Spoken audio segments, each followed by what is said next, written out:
The moment that exploded across every social media platform captured something far deeper than a simple post-game celebration. It revealed the emotional undercurrent running through the Cleveland Browns organization, the tension behind every decision, and the vindication felt by a general manager who refused to back down from a controversial belief. When the final whistle blew and the stadium roared with a kind of electricity Cleveland had not felt in decades, Andrew Berry walked toward Shedeur Sanders with a look that said everything. It was not polished professionalism or staged enthusiasm. It was raw, undeniable relief mixed with pride. The GM, who endured months of criticism for drafting a quarterback many believed wasn't ready, had just watched his gamble turn into history. And as he approached the rookie who shattered a 30-year drought in a single afternoon, the cameras captured the rare authenticity that fans crave in a league that often feels overly manufactured. This was not the usual executive handshake with stiff posture and corporate smiles. Berry's face lit up with genuine excitement as he embraced the quarterback he had defended through skepticism, media doubt, and internal debate. He asked how the moment felt, almost as if he needed to hear from Sanders himself that the weight of this victory was real. And Sanders, in the calm, grounded manner that likely made Berry believe in him from the beginning, responded with humility and focus. It was the sort of reply that signals a young quarterback who understands the gravity of success but refuses to let one moment define his ceiling. In that brief exchange, everything about Cleveland's future suddenly felt different. It felt possible. To understand why this interaction went viral, you have to understand what Andrew Berry endured before it. Drafting Sanders in the 5th round was viewed by many analysts as unnecessary, even irresponsible. The skepticism was relentless, the pushback intense. Media voices questioned Sanders' transition to the NFL. Some doubted whether his talent would translate. Some wondered whether he deserved a roster spot at all. And others simply believed the Browns had more pressing needs than a developmental quarterback surrounded by so many unknowns. Berry carried that weight. Yet he stayed firm in his conviction, fought through internal disagreements, and pushed until Sanders found his place on Cleveland's roster. And then, on a day that felt like a long-awaited turning point, Sanders rewarded that faith by delivering something the franchise had not seen in 3 decades: a rookie quarterback winning his debut start. That victory snapped a humiliating 17-game losing streak for Browns rookies making their first start. It erased a narrative that hovered like a dark cloud over the franchise. It resurrected hope in a fan base starved for stability. And it gave Berry something no press conference or statistic could provide: visible proof that his belief in Sanders was justified. That is why the clip spread like wildfire across social media. It wasn't about marketing or hype. It was about seeing a GM wear his emotions openly in a league where authenticity is rare. Fans saw a human moment, unfiltered and unscripted, and they connected with it instantly.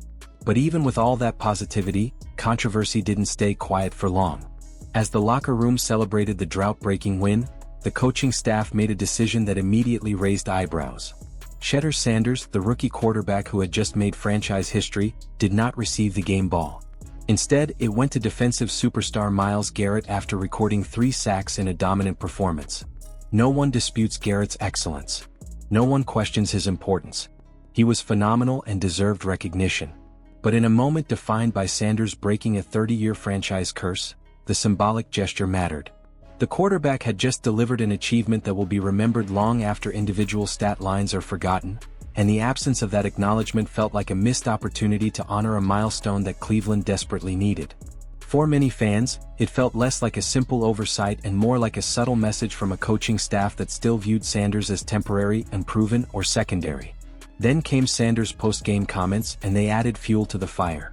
When he mentioned accomplishing all of this with only a single week of practice, the implications were explosive. Beneath the humility was a truth that could not be ignored. He had not been receiving starter reps. He had not been given an off-season built around his strengths. He had not been positioned as the quarterback of the future.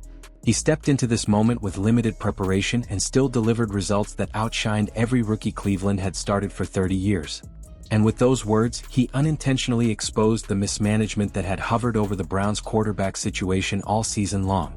If he could do this with 1 week of practice, how much higher could his ceiling be with an entire off-season built around him? How many earlier games might have turned out differently if he had been given this opportunity sooner?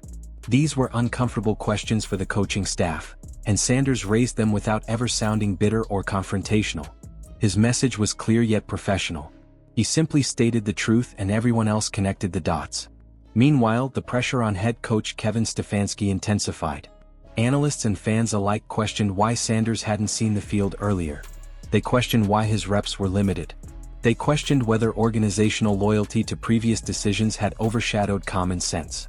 And when you contrast Stefanski's hesitation with Barry's conviction, the divide within the organization became impossible to ignore. Barry now looked like the man with foresight.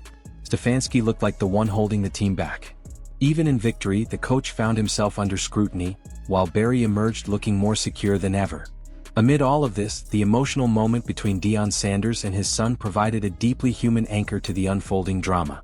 As they met in the tunnel, surrounded by staff and security, father and son shared a moment of pride that transcended football.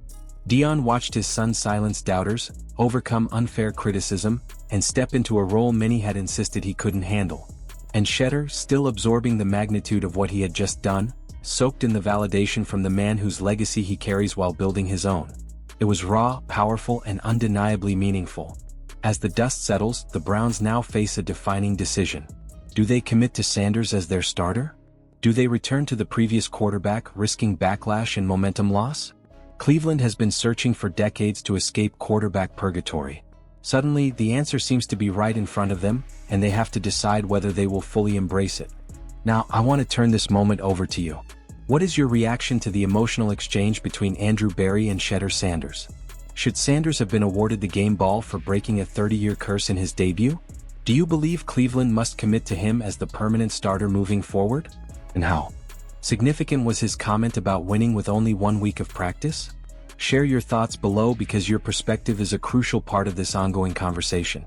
If you found this breakdown powerful, make sure you like the video, subscribe to the channel, and turn on notifications so you never miss an update on Shedeur's journey, the Browns' future, and every twist in this unfolding story. Your engagement helps us keep bringing you the content you care about.